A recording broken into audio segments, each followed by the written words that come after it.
evening, everybody. Hi, welcome to tonight's Economy Forum. I'm Rob Lyons. As well as being the Science and Technology Director at the Academy of Ideas, I'm also the convener of the Economy Forum. The UK is in an interesting position in terms of its place in the world.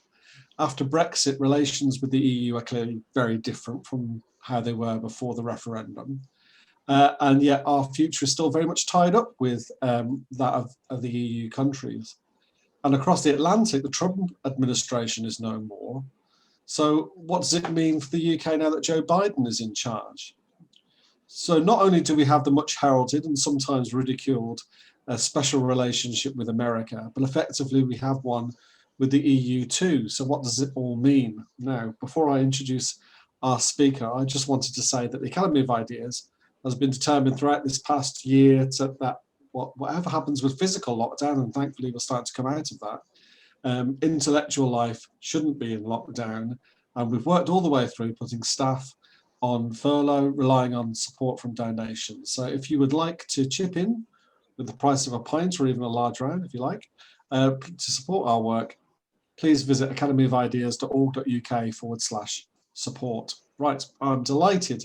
So we have Jonathan Grant to introduce the topic.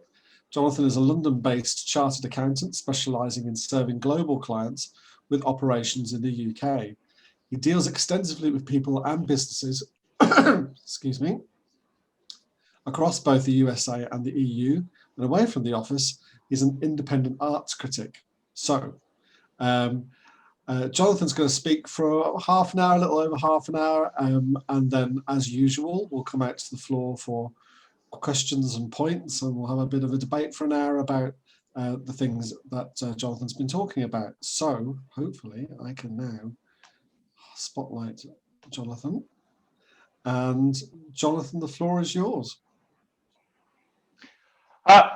Rob, thank you.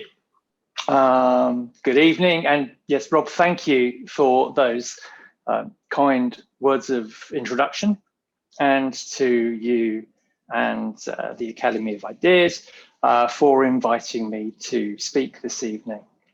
So, about this event, special relationships. The UK's special relationship with the USA is a matter of historical reference or record at the very least, since Churchill first coined the phrase some 75 years ago. And be that relationship loved, loathed, or derided, it's hard to deny. It's hard to deny its existence with the erstwhile British filmmaker Peter Morgan even going so far in 2009 as to make a movie called, unsurprisingly, The Special Relationship, albeit that particular story focusing its narrative specifically upon the Blair Clinton years, of course.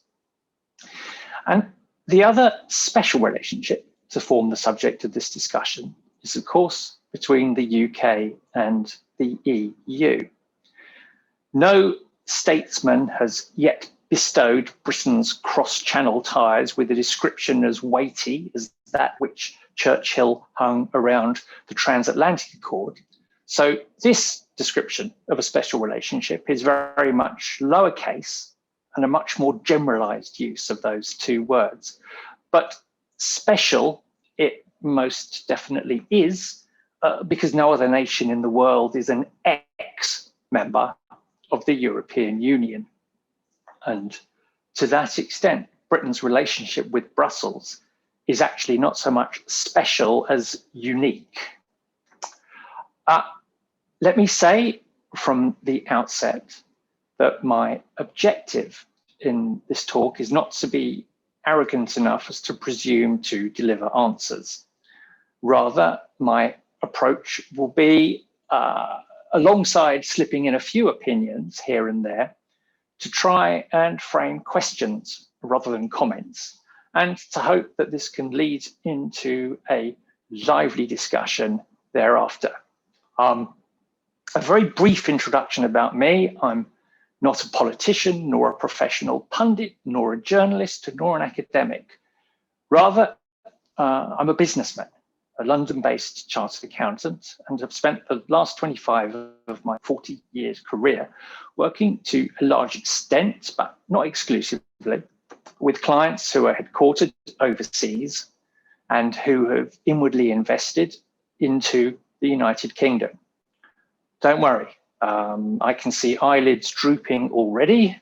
This discussion will have nothing whatsoever to do with accountancy, nor will it be a sales pitch for my practice either.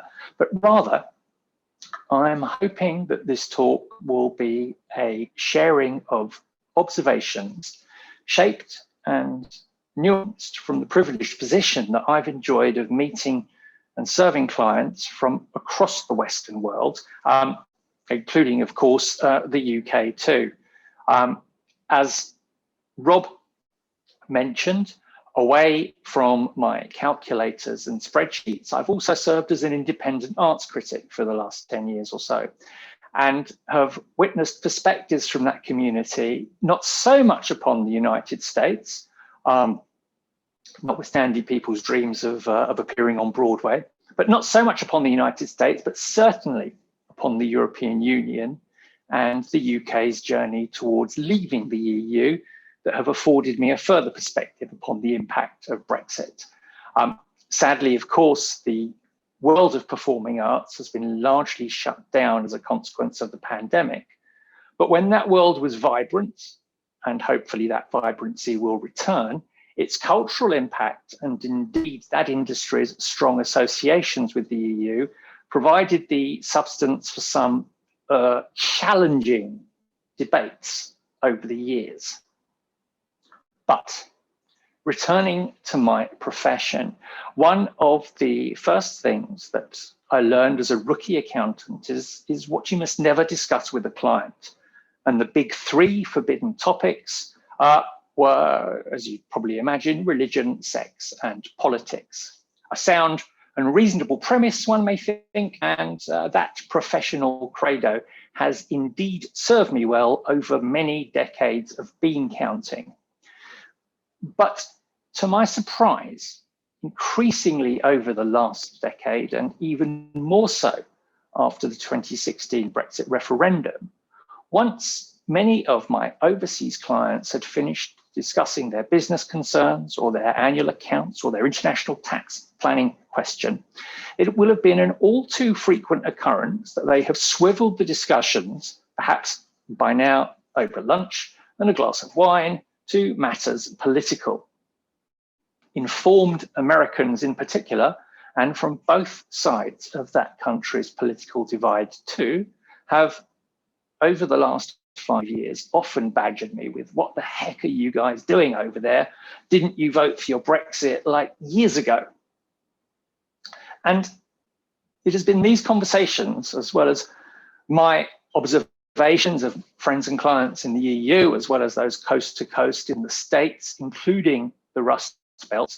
And I have to say, albeit of course, those observations have been restricted to Zoom screens for the last 15 months or so, that has laid the foundations for this talk. That, and over the course of the last couple of weeks, some fascinating conversations with a number of politicians and academics, all speaking off the record, even if one member of the House of Lords was almost insistent about wanting to go on the record, but all willing to add their take on the UK, the USA, and the EU as they see it. Before verbally crossing either the Atlantic or the Channel, I'm going to speak about the UK and its international placing. And it's a comment that coincidentally sits nicely right now with the UK hosting the G7 meeting of foreign ministers in London's Lancaster House. We know that the UK is approximately the world's 5th largest economy. The single country that we export the most to is the USA, with numbers of circa $57 billion. Germany is the next largest single nation that we export to, with values there of about 41 billion. So the USA leads by quite some measure. However, if one examines the UK's top 15 export markets, then we find that within that top 15, the EU nations in total account for some 150 billion. So the EU is massive to us as an export market. But of course, even that in turn is dwarfed by the volume of the UK's imports from the European Union, where again, it's Germany who's leading the field in exporting to the UK. And it's that dwarfing that of course gives rise to the much referred to trade deficit between the UK and the EU, and numbers that place us very much as a significant and valued customer of the European Union, even if it doesn't feel perhaps we've been treated that way. But that's a slightly different question. And stepping back from this statistical abyss, what is clear is that the trading relationships with both the European Union and the USA are not just special, however one interprets that word, but they are also economically vital. It's also fair to say that there is more to the UK's international connectivity, and indeed its relations around, as it looks both east and west, than simply its volume of trade. The UK's global network of trading and diplomatic connectivity is largely unmatched across the developed world, reflecting a fusion of diplomacy, tech, and globalization, alongside the vestiges of the now long defunct British Empire, and also the continuing vibrancy of the Commonwealth. I will not speak to the rights or wrongs of any nation's colonial or empirical past. That is a far too sensitive and complex subject for today. But from a trade and investment perspective, what remains from Britain's international footprint right into the 21st century is a legacy that's evidenced by most of the UK's embassies around the world, littered as they are across the different sectors of each continent, but all with very sophisticated connections for stimulating investment into the UK and trade with the UK. And few, if any, EU nations can match that international Rolodex of connectivity or networking.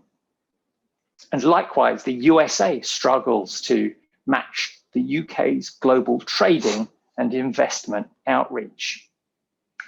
I am now no longer surprised when American or European clients reach out to me for assistance in developing their subsidiaries, not just in the UK, but around the world, largely because of the likelihood that the UK, through its Department of International Trade, will probably have corporate connectivity in that part of the world that my clients' home territories, international trade and investment infrastructure simply cannot match. So, having painted a backdrop of the UK as an important global player, even if it is not amongst the largest of global trading nations, let's now look closer at these two special relationships. And I'll start with looking at the USA, which has a particular relevance this week, with President Biden having just marked his first 100 days in office. In quite a spectacular gaffe, it was only very recently that Biden announced that anyone earning less than $400,000 would not be paying any income taxes at all. A blunder, unsurprisingly, that was not widely reported over here. Before, of course, it was corrected to refer to the fact that it would in fact be anyone earning up to that income level who would not be facing, in fact, an increase in their taxes rather than an exposure to income tax. And notwithstanding quite what an impact on the American economy such a tax cut would have yielded, it seems that amidst all the talk and the bluster, there is likely to be little change in the essence of the UK's relationship with the USA, with much of the evidence of the relationship between our nations being, to use a common phrase, baked in to some extent, almost irrespective of whoever the current incumbent of the White House may be. The trading links have already been referenced, while the defence links between the two countries have been reaffirmed only this week, with Britain's newly commissioned aircraft carrier HMS Queen Elizabeth setting off on its maiden deployment and carrying a complement of fighter jets from both the British and American armed forces. And over recent decades, the interpersonal relationships between prime ministers and presidents have almost iconically captured the transatlantic zeitgeists of each particular time. Thatcher and Reagan had a meeting of minds. Blair and Clinton enjoyed a shared vision. And of course, subsequently, Blair and George W. Bush developed a relationship that was forged in the fires of 9/11. Indeed, the marking of that day's four horrific attacks on the USA by the Queen, some 2 days later, was, for many, the most striking definition of the two countries' special relationship, because it was on the Queen's instruction at the changing of the guard ceremony on September the 13th, some 2 days after the attacks, that she instructed the band of the Coldstream Guards to play the American national anthem outside Buckingham Palace, an act that for many defined the essence of the special bond between the two nations. Stepping back to my presidential prime ministerial timeline, next up was Barack Obama, whose relationship with Gordon Brown was unspectacular at best. Although from a headlines perspective, it was Obama's connection with David Cameron that will, of course, be remembered by many over here when he firmly championed a Remain line pre the referendum, famously and equally curiously telling the UK that they would be, quote, at the back of the queue when it came to negotiating a trade deal with the States following a departure from the European Union. Next, of course, came Trump, amidst his much proclaimed love for the UK and Scotland in particular. Beneath the bombast and the rhetoric, nothing really changed. And now, under the Biden administration, it was only yesterday in London that Secretary of State Antony Blinken commented that the USA has no closer ally, no closer partner than the UK. However, and this interestingly is one of the intersectional aspects of tonight's talk, Blinken was also keen to emphasize that Northern Ireland's Good Friday Agreement must be protected. And as I will touch on shortly, the complexities of the island of Ireland, of both the North and of the Republic, will have a significant impact and are already having a significant impact upon Britain's relationship with the European Union. I've touched upon the subject of a US-UK free trade agreement, a subject that has talked about for years and years with little progress, and under the Biden administration still appears as elusive as it has ever been. Is it any closer now? Well, perhaps our discussions later can tackle that conundrum. But yes, the relationship with the United States, despite its torrent of naysayers, is probably destined to remain as special as it ever has been. Turning eastwards now, let us consider the unquestionably special relationship that we enjoy with the European Union and its component member nations. And by its nature, this section of my talk is likely to be more akin to a Brexit, where have we got to, as much as the European Union, where are we heading to? So, while the UK's relationship with an independent USA dates back to the late 18th century, the UK's relationship as an independent nation with the European Union is, of course, barely 15 months old. And to consider how special or otherwise that relationship may be, we need to look back at the journey that has taken us to this point in history. Unlike, of course, the 13 colonies that defeated the British Army and went on to declare American independence in 1776, Britain's seceding from the European Union was thankfully not preceded by a bloody conflict with Brussels. But while no blood was literally shed, there was a civil political war of attrition that had been brewing for years and which ignited spectacularly in 2015. There is much talk around what our relationship with the EU is emerging to be. But sifting through the talk, let's look at some key historical facts. We all know what happened, but it's amazing how quickly we can forget the details. So bear with me for a brief PowerPoint of the timeline to Brexit.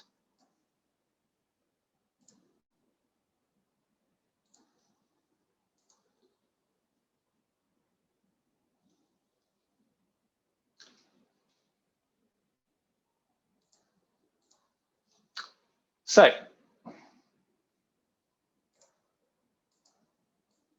in 2015, the Conservatives were governing with a Lib Dem coalition to govern the country.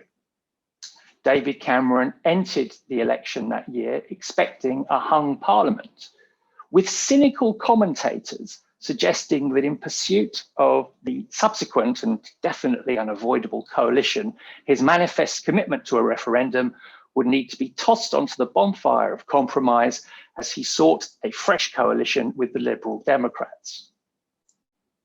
Of course, on Friday, May the 8th, 2015, Cameron awoke to a slender majority of 12 and the first Tory outright win for more than 20 years. And his referendum was therefore guaranteed to have to take place. So he, at that point, as we know, promptly resigned. Jumped a paragraph. The referendum took place in June 2016, with the majority of those who voted choosing to leave the European Union. And of course, following that referendum result, David Cameron did indeed promptly resign to be replaced by Theresa May in July of that year. In March 2017, Theresa May formally triggered Article 50 to begin the 2-year countdown to Brexit. And in June 17, she went to the country in a general election, which led to her losing her majority. And that takes us into through 2018 and into 2019, where the UK had long been expected to be leaving the European Union at 11 p.m. at the end of March the 29th. However, during March 2019, the government sought permission from the EU to extend the date to June 2019, and that permission was granted. Then in April of that year, Theresa May asked the EU for an extension to October, which in turn was granted. Then in July 2019, Theresa May resigned and was replaced by Boris Johnson. And I have to say at this stage, as I'm explaining this to the American clients who've asked what have been going on over the last 4 years, they've lost the plot with so many changes and so many extensions. And then in October of that year, Boris Johnson proposed a Brexit deal to Parliament that, I'm losing my slides here, proposed a Brexit deal to Parliament, which failed to be approved, and then requested another extension to the Brexit deadline from the EU, which was granted until January 2020. Johnson then called his general election in December 2019, won a substantial majority based on a reaffirming of his commitment to get Brexit done by the end of January 2020. January 2020 came around, the royal assent was given to the Withdrawal Act, and on January the 31st, 2020, the UK left the EU, entered a transition period, and which in itself ended on December 31st. So, to summarize, the referendum results through to the end of the transition period saw the UK going through 2 changes of Prime Minister, neither of which occurred as a direct consequence of 2 general elections, together with 3 extensions that were requested and granted by the EU to secure the result of the 2016 referendum eventually. At this point, I will stop my slides and revert back to me. So, the talk and bluster has, of course, continued throughout 2021. But that talk has also been permeated by perhaps the most memorable of political actions that occurred at the end of January this year, and which stemmed from 2 of the most sensitive and contentious areas that exist between the United Kingdom and the European Union, those 2 areas being Northern Ireland and the COVID-19 vaccine. As I've touched upon briefly, the island of Ireland was always going to pose a complex situation to address. The deal on leaving the UK, and formerly known as the Trade and Cooperation Agreement, itself recently passed by the European Parliament, included an adjunct relating to Northern Ireland, the Northern Ireland Protocol, of which more later.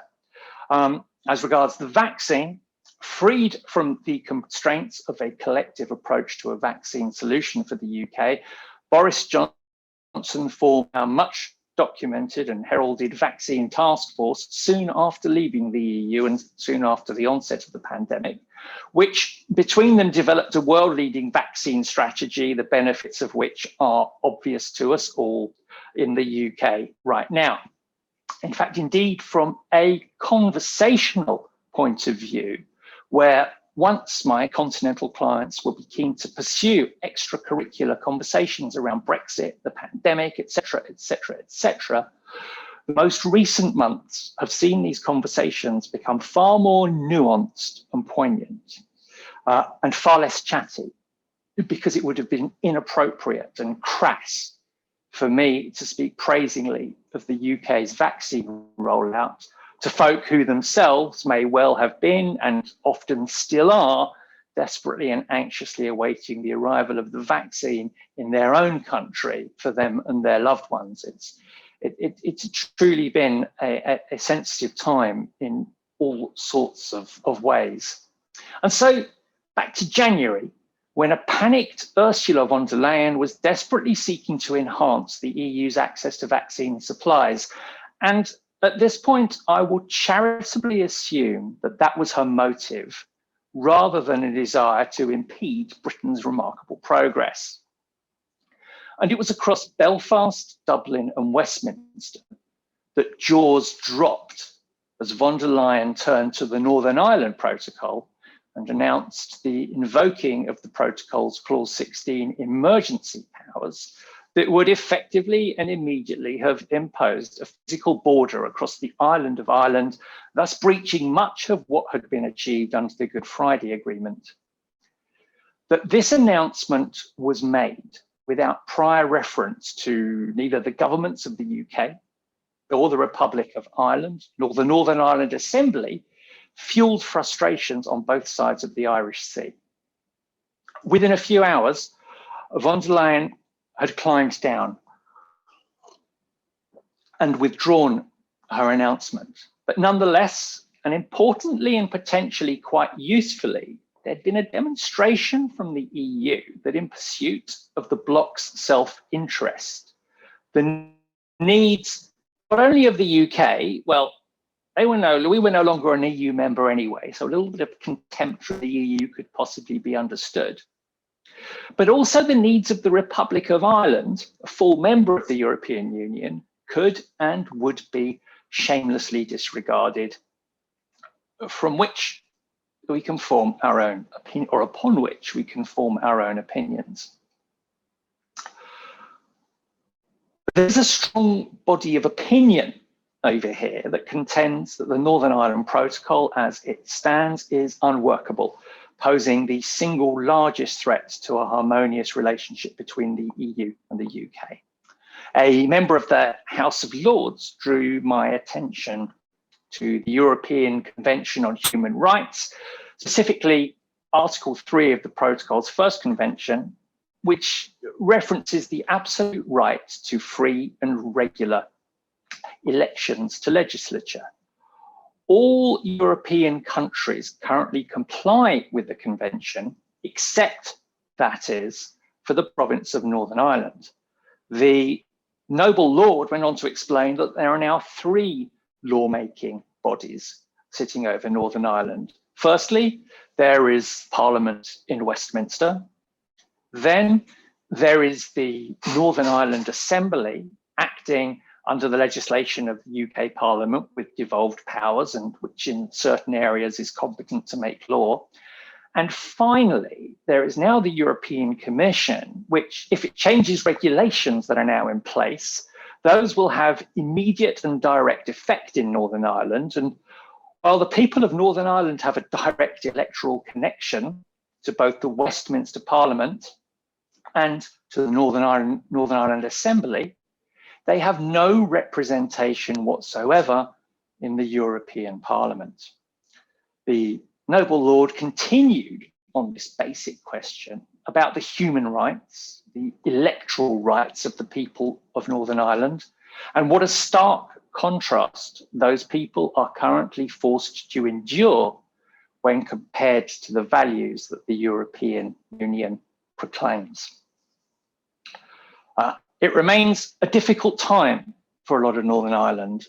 Some Great Britain-based firms have stopped selling to the province, and the range of goods available in the supermarkets there has narrowed. This problem may well worsen as the grace periods that cover checks on supermarket produce are expiring through this year, as major UK retailers have already warned. Concerns have also surfaced over a variety of detailed issues, ranging from the import of seed potatoes to the movement of pets between Great Britain and Northern Ireland. Regulatory barriers to trade between Great Britain and Northern Ireland are potentially a much bigger problem than those that now exist between Great Britain and the EU. Northern Ireland is heavily reliant on Great Britain for supplies of goods of all types, and so is very exposed to trade frictions created by the Northern Ireland Protocol than the UK as a whole does from having left the EU customs union and single market. It remains possible that the protocol may, over time, cause a significant rise in prices for Northern Irish consumers and cause massive inefficient trade diversions. And on top of all this, with Northern Ireland left behind in the EU single market for goods, it stands to benefit less from smarter regulation and new trade deals than the rest of the UK. A solution to the problem may be to exempt the bulk of GB Northern Ireland trade, which goes to identifiable end customers, from both customs and regulatory checks, although it's unlikely that the EU will agree to this or anything like it. But given the scale of economic damage and trade diversion that the protocol could continue to cause, the UK government may have a strong case for doing so unilaterally under the aegis of Article 16 of the protocol, effectively invoking emergency powers, and with, for want of a better word, a precedent having been created regarding Article 16 back in January. There remains an interesting degree of protocol as to how the Northern Ireland Protocol an interesting degree of potential as to how the Northern Ireland Protocol may evolve, or whether it may, as many hope for. And interestingly, I've come to understand that those hopes appear to straddle the province's religious divide, may be ripped up. A broad opinion that I encountered in my recent discussions and research is that Northern Ireland faces serious economic harm if the protocol is not fundamentally changed. And my final words on the subject of Northern Ireland are verbatim from a distinguished parliamentarian who I asked, how damaging do you perceive the flaws in the Northern Ireland Protocol to be as regards our ongoing relationship with Brussels? Their reply was, well, I think they're actually fatal. I think it's impossible to have a relationship with Brussels. Such are the concerns over the potential of the Northern Ireland Protocol. Moving away from Northern Ireland and onto the subject of the vaccine and the EU in general, there's much to be said, but there's also much to be avoided. And I will not, for example, be drawn into the rights and wrongs of the EU's stance towards AstraZeneca and how that is playing out, not only in the courts of justice, but also in the court of public opinion.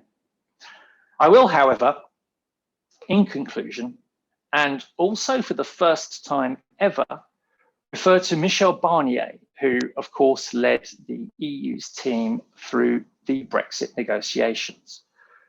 Quoted in the French press yesterday, Monsieur Barnier is reported to have said that the UK's vaccine programme was easier to implement than under the EU's bureaucracy, conceding that Britain's COVID vaccine programme showed how individual states can act faster than the bloc in rolling out the life-saving jabs. And while he stopped short of praising Boris Johnson's government for the vaccine rollout, he admitted the EU had faults with its jab programme. Why? He said, because we wanted to decide for 27 and not alone. And it is easier to decide alone than as 27, above all when you're not under an EU competency. He went on to say, we don't know how to take risks. The British took risks by financing the private sector. The Americans took risks. We don't know how to do that yet. Much of my research and reading for this presentation has exposed me to the opinions of many learned minds who are of the considered view that, notwithstanding the UK's position as a significant customer of the European Union, there is ultimately a malevolent attitude within Brussels that desperately wants the UK to fail and thus to be held out as an example to all of the perils of leaving the European Union. My hope is that our European friends can actually show us more of the honest, self-effacing rhetoric just heard from Barnier. Such attitudes can only contribute to our unquestionably unique relationship with the EU, potentially becoming something truly special. I thank you for your time and attention. And as I outlined at the start of this talk, I bring with me more questions than answers to this highly charged subject. I'll now hand back to Rob to chair what I hope can prove to be a fruitful discussion. Thank you very much, Jonathan. There's a lot to get into there, really, in terms of there's two quite separate things going on in terms of America and the EU, but also we're stuck in the middle of all that, and we have to kind of negotiate our place in the world. So if you've got questions or comments, if you go to the participants button at the bottom of your screen, or it may be hidden under the reactions button, and if you want to raise your hand there. So if you go to participants, you get a list of the people who are here, and there's a raise hand button there, or if you go to reactions, you'll find a raise hand button under there. And any questions or comments? People have been stunned into silence, Jonathan, by your presentation.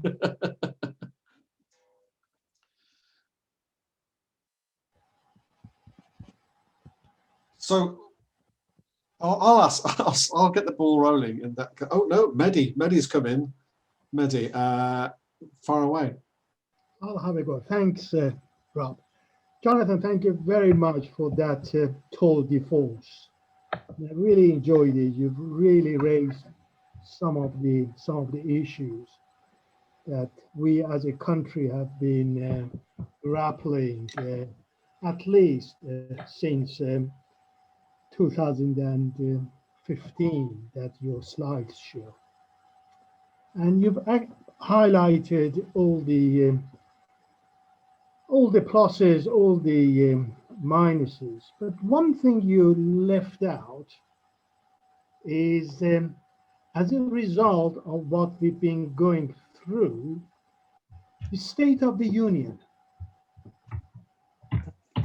I fear, personally, I love the country. I fear for the State of Union. I think we are sleepwalking in a breakup of the United Kingdom. What we actually have witnessed in the Northern Ireland in the last, at least since the beginning of the year, the discontent, you highlighted the discontent and unworkability of the Northern Ireland Protocol, which the Prime Minister offered as a microwave-ready solution that we actually have. It actually took its perhaps the biggest political victim last week in the resignation of the first minister, and what is actually going to follow. It's in Northern Ireland, and the desperate, I would say, danger of the Good Friday Agreement unraveling itself, and on top of that, the double whammy of the Northern Ireland Protocol and heaven knows what.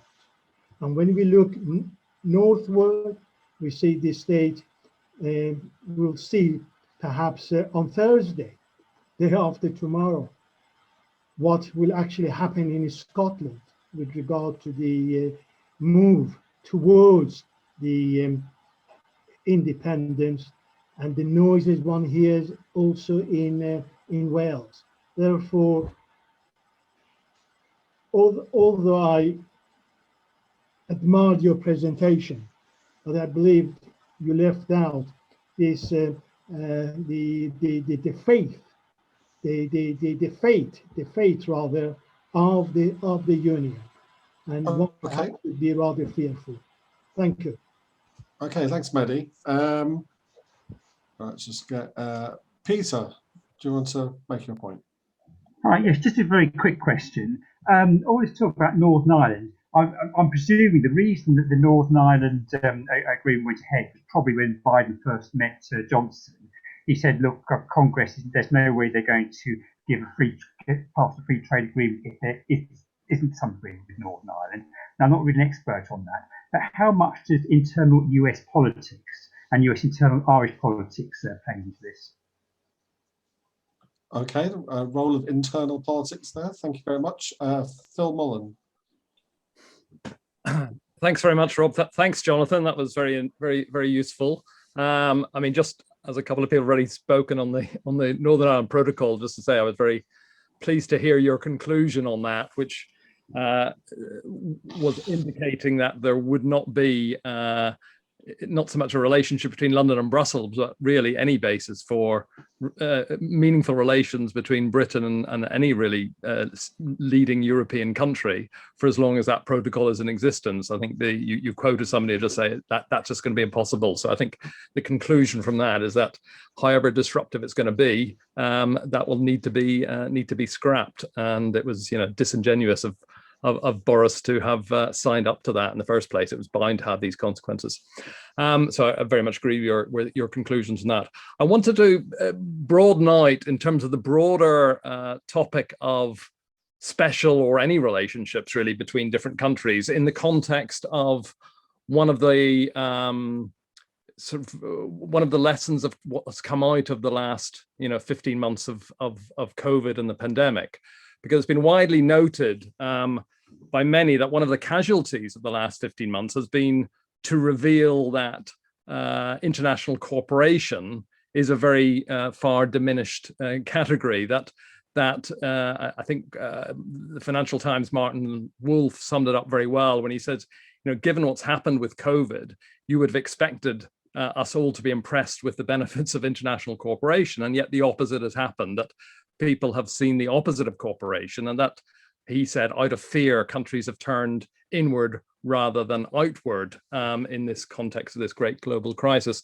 And I think that's very pertinent, because I think in so many ways, and I think perhaps your quotation from Michel Barnier as well indicated that, where he was comparing, what Britain was doing as a nation with the incapacities of the European Union as a 27-nation bloc to do much on vaccines, that the language now is much more openly accepting that there are different national interests around the world, and that all the discussions about, or the buzz phrases about autonomy, about self-sufficiency, about resilience and stuff, all veer towards that sense of not so much a change in international relations, but a much more open recognition by political leaders that there are distinct national interests. Sometimes it's a matter of just recognizing that. Sometimes it's a matter of espousing them.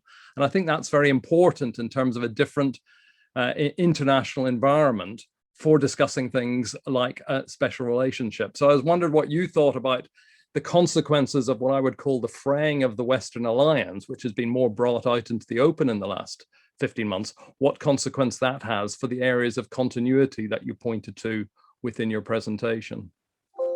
Great, thanks very much, Phil. I've got a question, and I'll take Nico, and then I'll bring Jonathan back in. I've just got a question just as a background of what is exactly the problem with the Northern Ireland Protocol. What does it demand, and why is that causing problems? It'd just be useful. I think quite a few people will want to know a bit more depth on that if you could provide it.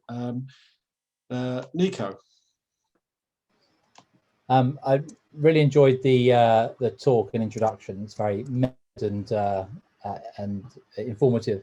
Part of the idea of the special relationships always, well, in modern times has been questioned as being a kind of construction which favors the US and flatters the UK.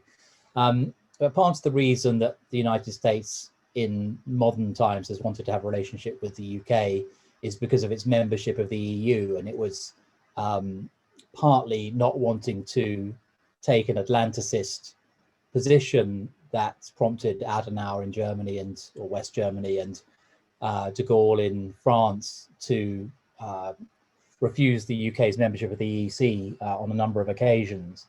And I wonder how much that is a factor these days for the United States, that the UK is no longer a member of the EU, and whether the sort of geopolitics and geoeconomics have changed such that that's not really a factor. And as a follow-up, how much is the Biden administration's insistence that Northern Ireland, or Ireland being treated, well and respected, and the Good Friday Agreement being respected, actually a real issue for the United States? I mean, is it crudely playing to the Irish American voters, Democratic Party, or is it a sort of more fundamental issue for the US administration, or is it just a way to manipulate Britain and for the United States to achieve its own ends? And will we ever have, and do we want any kind of free trade deal with the United States? So sorry, 3 questions in one. Right. Okay. Jonathan, do you want to come back on all of those? Yeah. You don't have to answer anything if you can't. Sure. I'll jump around them chronologically in the order in which they've been posed. Tackling the most recent question from Nico,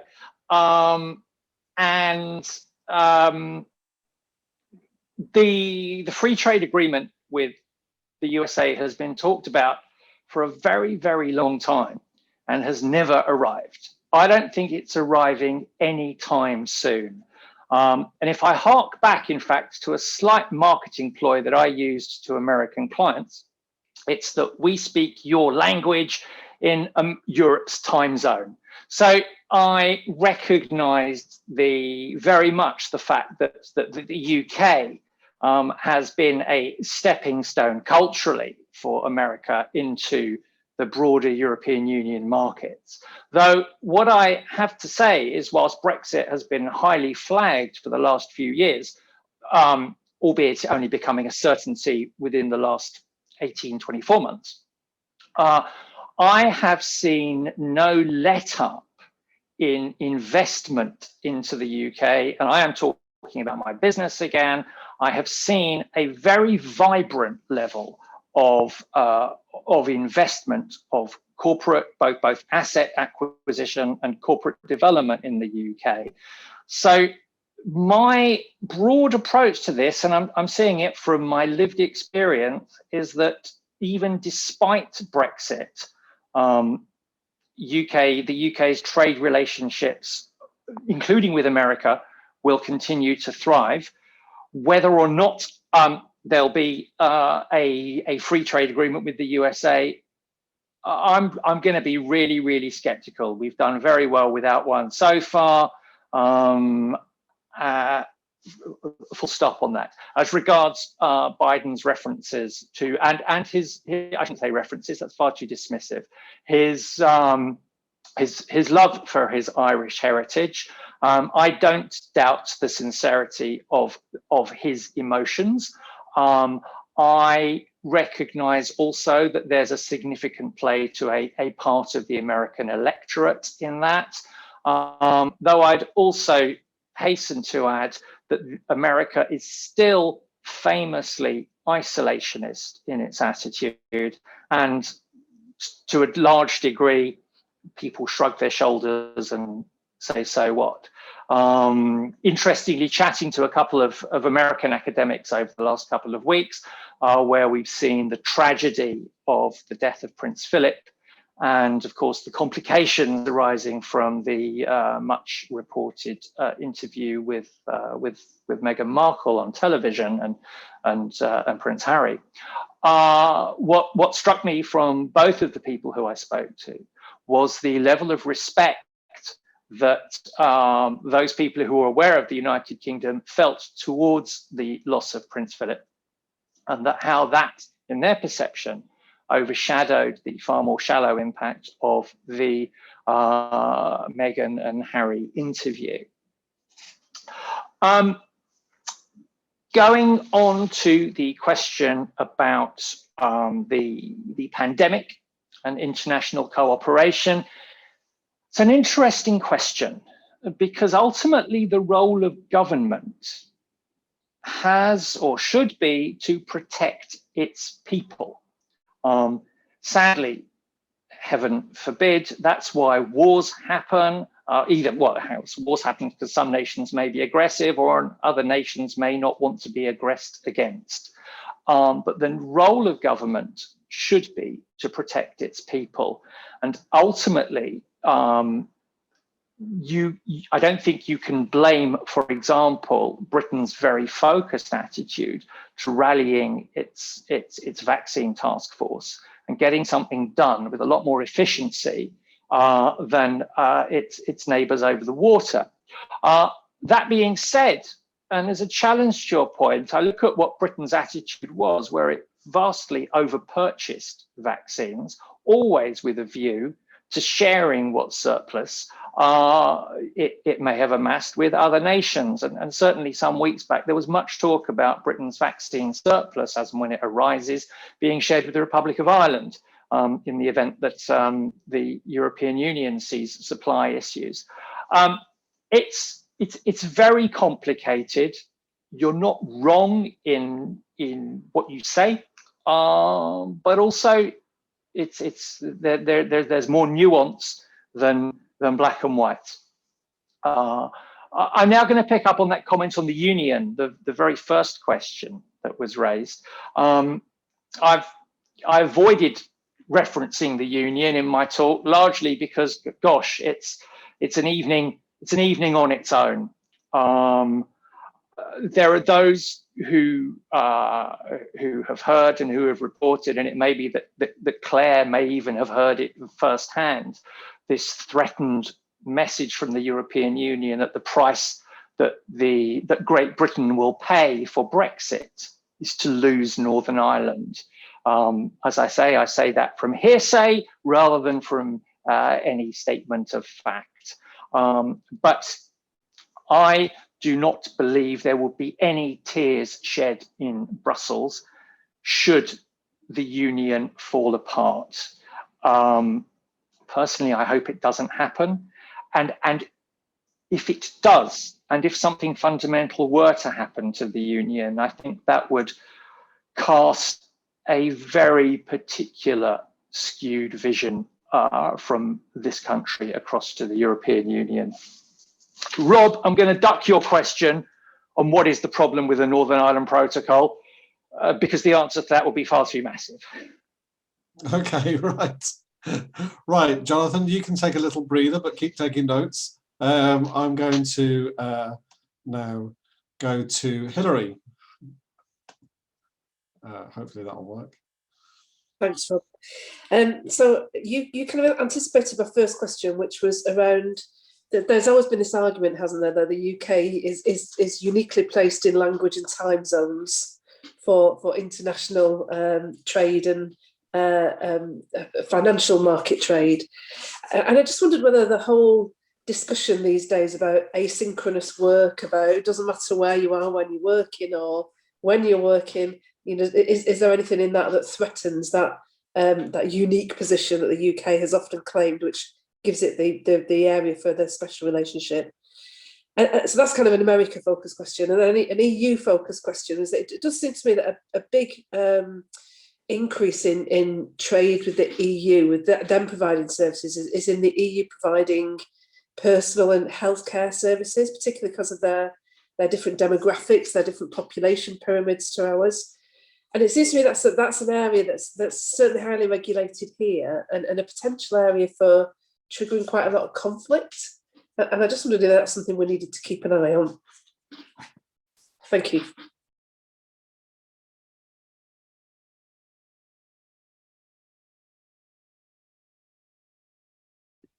Hello. Hello. Sorry, hello. Sorry, I realised I was on mute when I was Can you hear introducing. me? Yes, James, go ahead. Well, I didn't quite catch up with you there, Hilary, but I had the impression you were underlining Phil's point about, the potential for a more confessional approach to national interests and therefore a more conflict-ridden, geopolitical environment. Did I have that right? Great. I just wanted to say on that note, maybe Jonathan, you would like to comment. I mean, for me, the special relationship with the US, first of all, colleagues, was always about subordination. You know who did it and who suffered from it. From D-Day onwards, the planning for D-Day. So I think that's important because the EU-UK relationship, apart from the capital's inverted commas, sneer, or whatever else you want to give to the special relationship, was not always immediately that of subordination until their recent attempts, I think. Now, Jonathan, I think you lately turned to investment questions. I'm sure Rob or Phil or Daniel can help me out here, but my overriding impression is that the scale, or at least the stock of American investment, rather than just trade with the UK, still exceeds the Siemens and even the Hitachis of this world.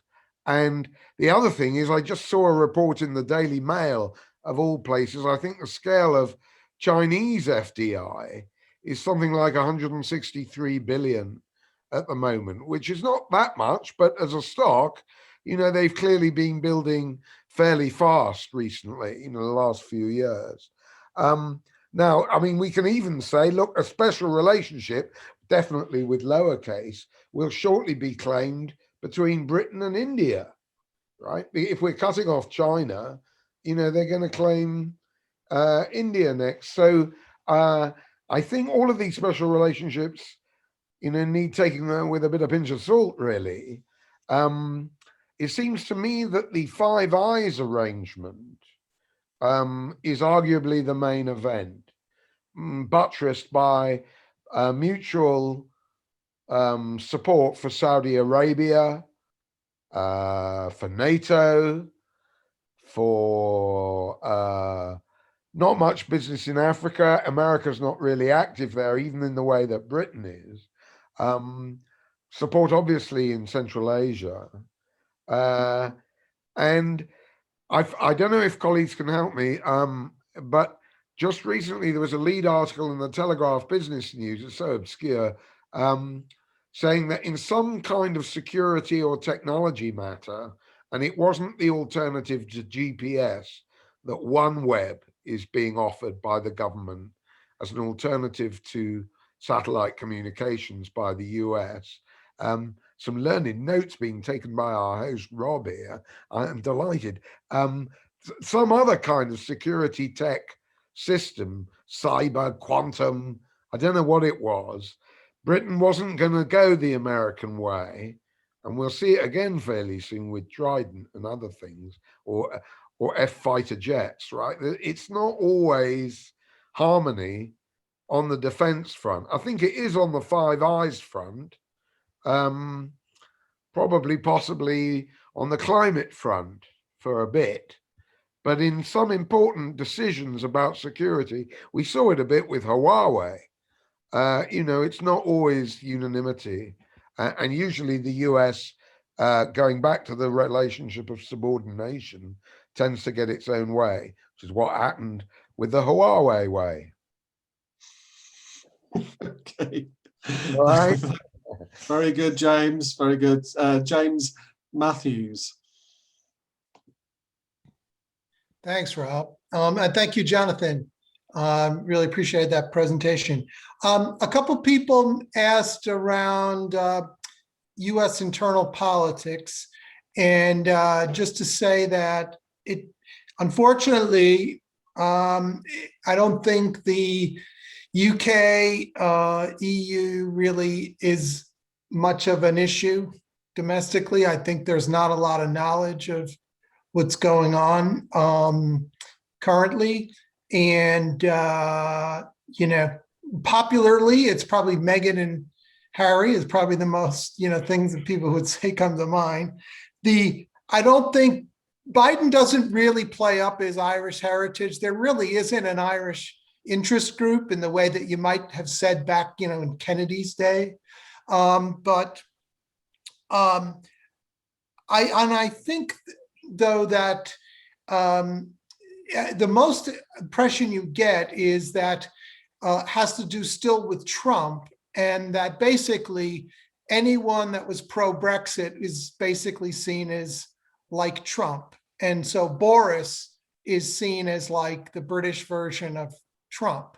So there's quite, among the elite liberal opinion formers, there's a lot of anti-British, anti-Brexit sentiment, very pro-EU still. And so I think that kind of guides it. And I think it's more from the Biden point of view, not even so much like being anti-Brexit per se, but I think it's really just being a status quo perspective. And I think what he says, which I think you could take it as word, is that he's concerned about the Northern Ireland Protocol leading to the unraveling of the Good Friday Agreement, and he just doesn't want that whole thing to unravel because of this. Now, I think the point, though, is that and this is a point that Phil Mullen makes in his latest book, when you have status quo powers, but underneath everything, the world's changing, they actually contribute to more conflict, they're more of a problem in the way that they try to respond to try to stop change instead of dealing with it. Without copping out on the issue of the triangle between the US, UK, and EU on their relationships, I would have thought that what's most likely to trigger a problem is what happens with China and in Asia. It's going to be over that kind of dynamic where that's going to force them to in their divisions. And finally, on the economic aspect of it, there was all this talk with Trump and, going to do a trade deal with the UK, and that never happened. And I just don't see anything like that happening under Biden. I don't see any desire to do something which might seem to be rewarding the UK for Brexit. That said, I think, James, you mentioned this, right? I mean, the ties economically are really strong. From what I understand, the US is the largest investor in the UK of any country. And likewise, which may be a bit surprising, is the UK is the #1 investor in the US. For a long And time. and I agree, it's really probably more the capital than the trade that matters. And those ties are very, they're happening despite whatever going on in foreign policy and stuff like that. And you don't really see that. I don't see any reason why that wouldn't continue. Thanks. That's very useful. Thank you very much, James. Daniel Ben-Ami. Okay, I mean, I think if I were to tackle this question, the key question I would ask is special to whom? Because I think Jonathan covered very well from the perspective of Britain. Obviously, he's completely right. The relationship with the US is very special. The relationship with the EU or Europe before that more generally was very special. But I think that if you looked at it from an outer space perspective, I don't mean that literally, obviously, but I mean kind of just looking down and trying to work out what are the most important relations in the world. I think Britain now it's not nothing, but it's a kind of medium sized power in the world. And there are more important bilateral relationships. So arguably now, for example, in global terms, the special relationship is between the US and China. I mean, it's a very troubled relationship, but it's probably the key bilateral relationship in the world. So if I was trying to work out Britain's position in the world from a geopolitical and economic perspective, I think there are two broad things I would need to take into account. The first that Phil Mullen mentioned is the geopolitics, which is very, very conflicted in many ways. So there's a conflict between the US and Europe. There's a conflict between the US and Asia. And there's a conflict between Asia and Europe as well. And when I say Asia, mainly, in fact, China. And Britain has complex relations with all of these different countries. And of course, there's also a conflict within Europe, even within the EU, which is really being played down by EU powers. And the EU is not on the verge of collapse, but there are quite big tensions within the EU as well. So Britain is a medium-sized power. It's quite an important economy, but it's not the global #1 or 2, as Jonathan rightly said in his introduction. So Britain has got to come to terms with an increasingly complicated geopolitics, and at the same time, a complicated economic shift where it's completely right to say the US and Europe remain very important and very large, but the global economy is shifting more and more towards East Asia and China. So it seems to me, looking at the world from a British perspective, you have to kind of bear these kind of broader global shifts in mind and work out how Britain can best tackle them.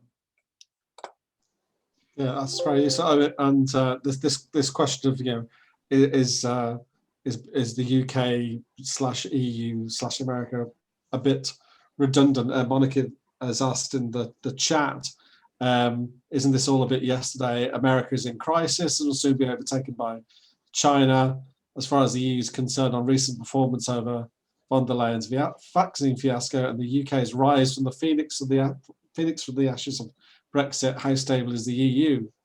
So, you know, these old powers arguing over things is maybe a bit sort of by the by, as it were. Anyway, to Paul.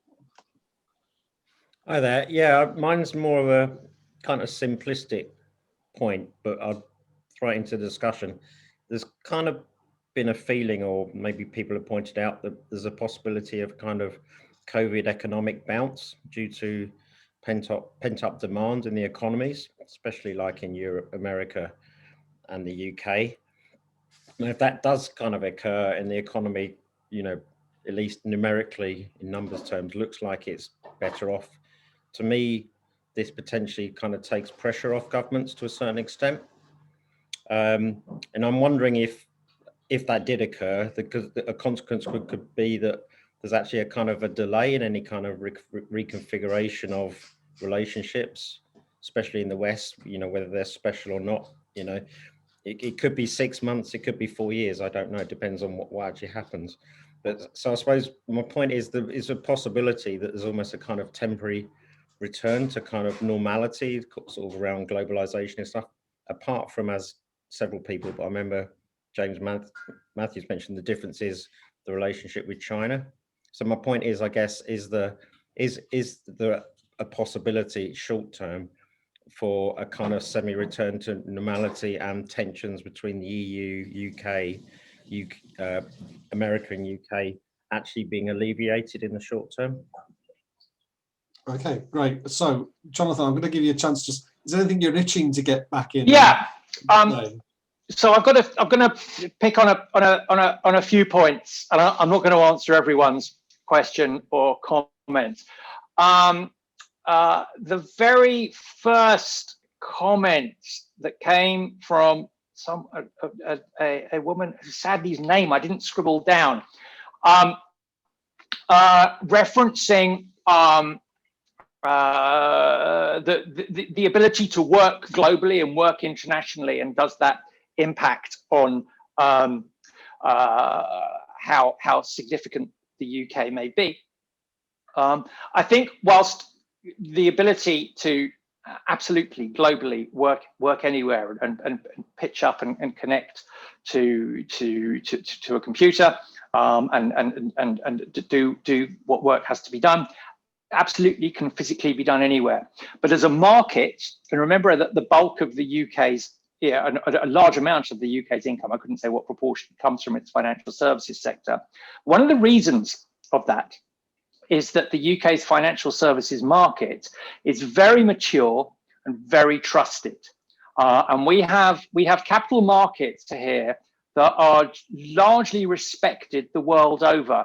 Now, our systems and our judiciary are not perfect. I'm not flying the flag for saying that they are, but compared to most, the legislature under which businesses prefer to do contracts is very often English law, and significant transactions are often conducted on the British capital markets, largely because of their trust and their sophisticated structure. I don't think the European bourses have come, whilst they sit within the European Union, they've not come close to matching what London can offer as a centre, whatever your views may be on the fact that that's such a large proportion of the UK economy. I want to touch on the subordination reference that James raised. And for me, the subordination was, if ever, defined by George W. Bush's "Yo Blair" comment, which kind of summed it up in 2 words. So you're not wrong. But also there is, on reality, on the comparing like with like, America dwarfs us. That being said, And you also referenced the Five Eyes, and I agree with you. There's a fundamental level of integrity that exists within the Five Eyes network, even though I read recently that New Zealand are turning into a bit of a flaky member. We'll see. James, you touched in your comments, your very wise comments about 2016, about Boris being associated with Trump. And I absolutely get that. 2016 with A, the election of Trump, and B, the Brexit referendum vote, saw polarizations in the political spheres on both sides of the Atlantic, the likes of which I don't think had been seen for quite some time. You know, I was struck, gosh, it must have been at a client lunch in 2017 or 2018 with learned, they're in the education sector, clients in Washington, DC. We'd had a brilliant meeting. We're sitting down over lunch, and my client says to me, Jonathan, what is this? Because anyone who voted for Trump or voted for Brexit has to be an absolute peasant. Now, I found my own powers of diplomacy sorely stretched. I'm pleased to say, from a commercial and my income point of view, that client remains a client. But the level of blinkered ignorance that can be found even amongst the educated members of society, both here and on the other side of the pond, is at times quite shocking. Something that struck me with Ursula von der Leyen's rather unilateral and brutal action at the end of January over Article 16 was that it took the scales away from many people's eyes. That the European, I mean, as we know, her actions were very, very short-lived, and her announcement was revoked within hours.